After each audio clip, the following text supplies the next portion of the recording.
In the old days, it was enough to say that God was above the clouds, beyond the horizon, or somewhere out there, and people accepted it. But now, can anyone believe that God is just beyond the earth? Religion once provided good definitions that acted as laws and morals for the people of that time, offering psychological comfort. However, considering that religious texts like the Bible and the Quran have been altered over centuries, added to, removed from, and reassembled, why do they need to be presented to people with force or heavenly promises, claiming miracles? Is this to forcibly bring happiness and salvation to people by using metaphysical definitions with human attributes for God? The question of whether the modern world needs a new or different definition of God after the tremendous advancements in science is profound. Historically, religious definitions of God were often simplified to cater to the cultural and intellectual milieu of their times. These definitions provided moral and psychological comfort, but also faced challenges as scientific knowledge and philosophical inquiry advanced.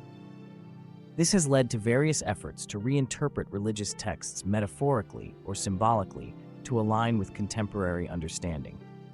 I believe that people's perspectives have become more realistic over time, and the definition and status of God have taken on a more refined and mystical quality. For instance, agnostics have practically given up on understanding God anytime soon. However, considering that in ancient times people accepted simple explanations about God without question, can anyone today accept that God is just beyond the earth? Religions offered good definitions back then that acted as laws and morals for people, providing psychological comfort. But given that sacred texts like the Bible and the Quran have been altered over centuries, why must they be presented to people with force or miraculous claims? With scientific advancements, many traditional religious views have come under scrutiny. The theory of evolution, the age of the earth, and the vastness of the universe challenge literal interpretations of religious texts. Consequently, religious scholars have adopted metaphorical interpretations, suggesting that scriptural accounts are moral and spiritual guides rather than scientific descriptions. This shift raises questions about the intrinsic motivation behind ethical behavior, whether it is driven by fear of divine retribution or a rational understanding of social contracts and human welfare. Today, people often adhere to ethics and behavior due to laws and government enforcement rather than religion. Some may follow moral codes out of fear of hell or divine punishment, but they might abandon ethics and justice when it's not feasible, hoping for repentance and forgiveness. Early humans, while having beliefs, knew they had created them themselves. There were no claims of divine messengers from the unknown. If there were leaders, they were from among their own and primarily for survival. Indeed, many people today follow ethical behavior more due to legal systems and social norms than religious doctrines. However, some still adhere to moral codes due to religious beliefs. This dichotomy highlights the different motivations behind ethical behavior. Early humans had belief systems that helped them survive and adapt to their environment, often without claiming divine authority. These systems can be seen as early forms of religion and spirituality, reflecting a need for order and meaning. Religious leaders and institutions historically claimed a special connection to the divine, positioning themselves as intermediaries between God and humanity. This claim is often met with skepticism, especially when such leaders fail to demonstrate moral superiority or engage in actions that contradict their teachings.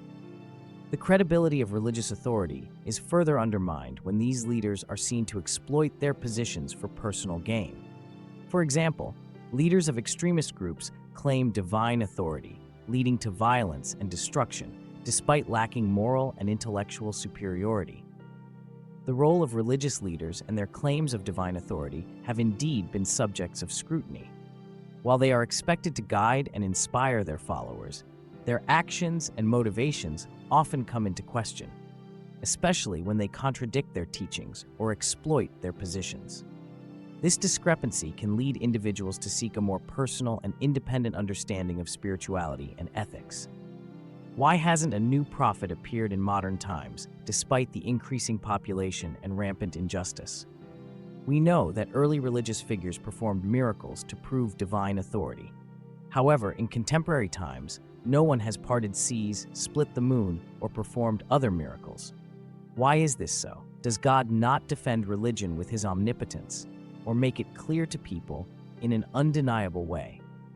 The question of why divine intervention or the appearance of new prophets has ceased is indeed profound. Historically, miracles were seen as signs of divine authority, but with advancements in knowledge and the ability to record events, the need for such miracles might have diminished.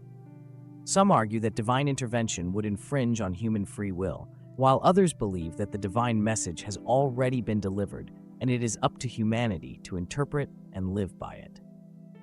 Considering all these discussions, historical contexts, scientific knowledge, and philosophical inquiries, how would you define God in a way that is comprehensive and aligns with contemporary understanding? God can be defined as the ultimate source and foundation of all existence, transcending time and space and embodying principles of order, morality, and spiritual transcendence. God is both the origin of the universe's laws and a profound moral force that guides human ethics and spirituality. This definition synthesizes scientific, philosophical, and spiritual perspectives, acknowledging the complexity and depth of the concept. Based on all our discussions, do you recommend any religion to me? No. In conclusion, this journey through questioning and exploring various perspectives on divinity teaches us a crucial lesson. We must not blindly accept every claim or regard every self-proclaimed representative of God as sacred. In fact, it is of utmost importance that we think critically, ask questions, and seek deeper understanding. Through persistent inquiry, we inevitably come to a point where we realize the limits of human comprehension concerning the divine.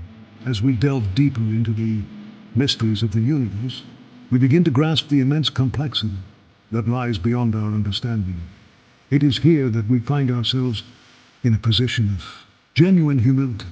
The infinite intricacies of the universe remind us of our own limitations. And as human beings, we humbly acknowledge that defining or fully understanding God is beyond our grasp. The grandeur and vastness of the divine are far too profound for our finite minds to comprehend.